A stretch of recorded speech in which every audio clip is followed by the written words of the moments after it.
안녕하세요. 내일 쇼쇼쇼 박경아입니다. 날씨가 많이 풀렸어요, 여러분. 저 밖에 나갔다 왔는데 겉옷이 조금 가벼워진 것 같아요. 자, 오늘 제가 여러분들하고 같이 하고 싶은 얘기는요, 채용에 관한 얘기예요. 지금 혼자서 샵을 운영하시는 분들도 이제 곧 봄이 돌아올 거 대비해서 내가 직원 한 명을 더 채용할까라는 고민을 하고 계시는 분들도 있으시고, 그 다음에 또 여러 명 직원들과 함께 일하시는 원장님들은 내가 직원을 더 채용을 해야 되나? 라고 고민하고 계실 거고, 또 지금 이제 미용 대학을 졸업한 친구들이나 학원을 졸업한 친구들 같은 경우는 취업 전선으로 뛰어들어야 되는데 어떻게 면접을 봐야 되지? 라는 고민들, 이 영상을 보시면 여러 부류의 분들께서 이런 고민들을 하시면서 보지 않을까라는 생각이 듭니다. 그래서 오늘은요, 제가 채용에 관한 얘기를 좀 하려고 해요. 누가 그러더라고요.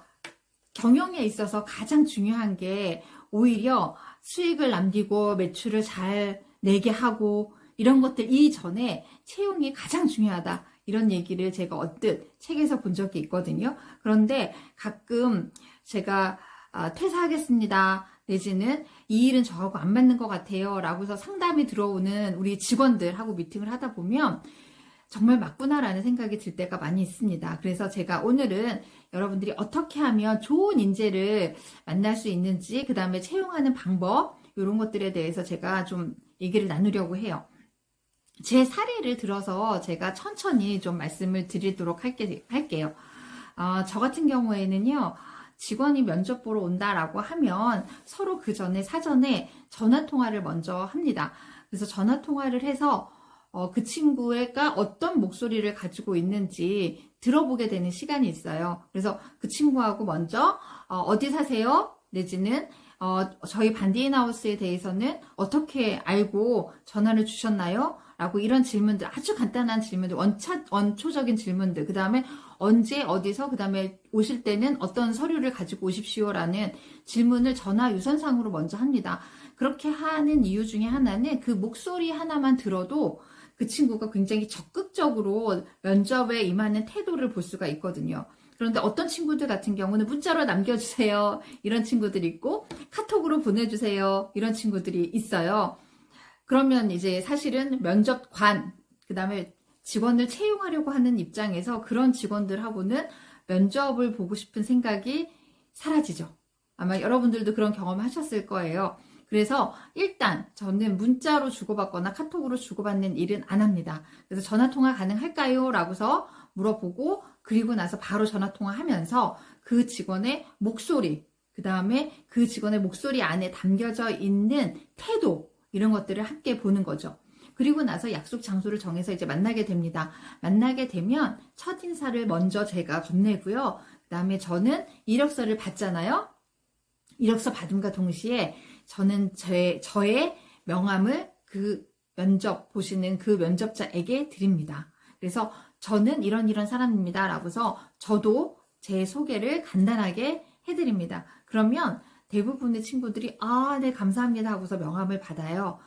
왜냐하면 명함 주는 원장님들이 거의 없으시거든요. 그래서 이건 제가 그분하고 면접관, 그 다음에 면접자 이전에 사람과 사람이 만났다라는 그런 이미지를 주기 위해서 제가 명함을 건넵니다. 그리고 명함을 건냄과 동시에 제가 잠깐 선생님 이력서를 좀 훑어보고 자기소개서를 읽고 있는 동안에 선생님께서는 요거 좀 작성해 주시겠어요? 하고서 저희가 만들어 놓은 면접 체크리스트가 있어요. 그래서 면접 양식을 이렇게 내밀어요. 그러면 면접 양식에는 어떤 내용들이 있냐면 뭐 여러분들 너무나 간단하게 이름, 연락처, 주소, 그 다음에 이력서 외에 있는 것들, 그 전 직장 이름, 그 다음에 전 직장에서 왜 퇴사를 했는지, 그 다음에 뭐 장점, 단점, 그 다음에 기술적인 부분들, 뭐 이런 기술은 어떤 기술을 할 수 있으십니까? 라고서 그런 체크리스트가 있어요. 그래서 그 체크리스트를 드리고, 저는 그 사이에 이제 이력서 보고 자기소개서를 읽는 거죠. 그러면 그 친구가 한 10분 정도 지나면 그걸 다 써요. 그러고 나서 제가 그걸 다시 보고 이제 본격적인 면접에 들어가게 됩니다. 그래서 본격적인 면접은 어떻게 하냐면요. 그 내용을 다 읽은 다음에 이렇게 합니다. 그 양식지에 써놓은 답변서를 보고 여러분들은 먼저 읽었잖아요. 그렇기 때문에 심층 질문을 한 번 더 하실 수가 있어요. 그러면서 여기는 무엇 때문에 이렇게 쓰셨어요? 라고서 다시 질문을 하면 어떤 직원들은 정말 정확하게 이런 이유입니다. 라고 대답하는 친구들도 있는가 하면 어떤 친구들은요. 아, 제가 그렇게 썼나요? 아, 하면서 말끝을 흐리는 친구들이 있어요. 그렇다라고 한다면 그런 친구들은 뭐예요? 자신의 진심을 보여주지 않은 면접이 되는 거죠. 그렇게 해서 한 번 더 걸러내는 작업을 할 수가 있습니다. 그리고 대답하는 과정 중에 서로 질의응답하는 과정 중에 굉장히 적극적이고 씩씩하고 밝고 긍정적인 태도를 보이면서 질문에 답변하는 친구들이 있어요. 그런 친구들 같은 경우에는 다시 한번 눈여겨볼 필요가 있죠. 그리고 나서 이 친구들이 내가 한번 기술 테스트까지 봐야 되겠다라는 판단이 서면 저는 그때 기술 테스트를 봅니다.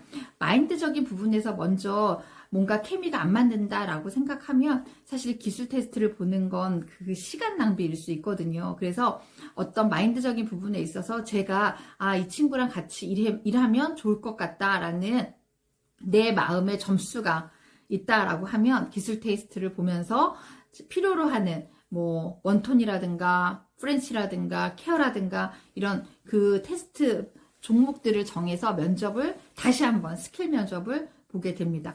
그 스킬 면접을 보고 나서도 보시게 되면 원장님들이 판단이 서실 거예요. 이 친구가 이 정도 경력에 이 정도 스킬을 가지고 있구나. 이 정도 시간의 소요가 드는구나. 그러면 원장님들이 급여적인 부분에 있어서 다시 한번 판단하실 수 있는 시간을 마련을 하게 되죠. 왜냐하면 아까 보여드렸던 그 양식지에는 이미 희망급여, 그 다음에 희망복지 부분 뭐 이런 것들이 있을 테니까요. 거기에서 이제 판단, 조율이 가능한 거죠.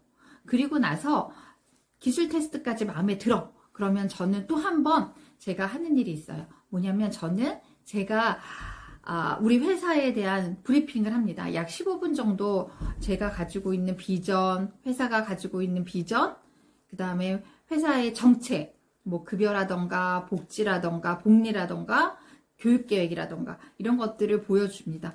어떤 친구들은 그렇게 해서 제가 브리핑을 쫙 하면 그냥 고개를 끄덕거리는 친구들이 있고요.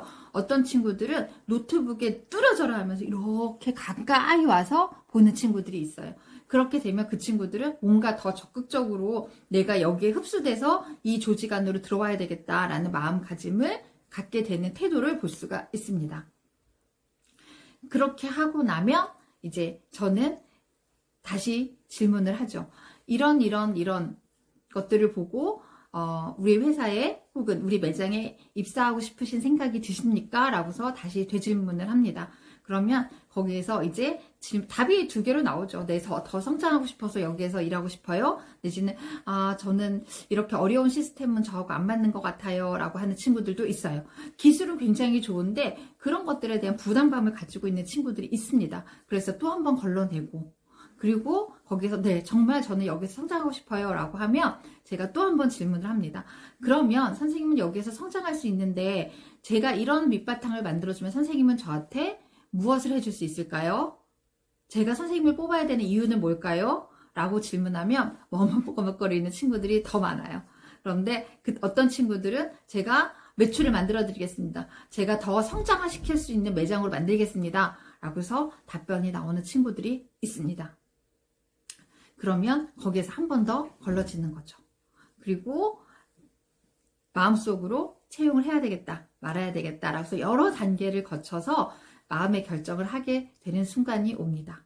그리고 가능하면 채용을 해야 되겠다라고 마음을 먹으면 다음 날까지는 연락을 드리겠다라고 하고 채용을 하지 말아야 되겠다라고 마음을 먹으면 그날 바로 면접이 끝난 이후에 죄송합니다. 다음 기회에 다시 한번 좋은 인연으로 찾아뵙기를 바랍니다. 라고서 문자를 보내드리고 채용을 해야 되겠다라고 해서 마음 먹으면 축하드립니다. 저희 매장에 입사하게 되시고 입사할 때 이런 준비물이 있습니다. 라고 보내드립니다.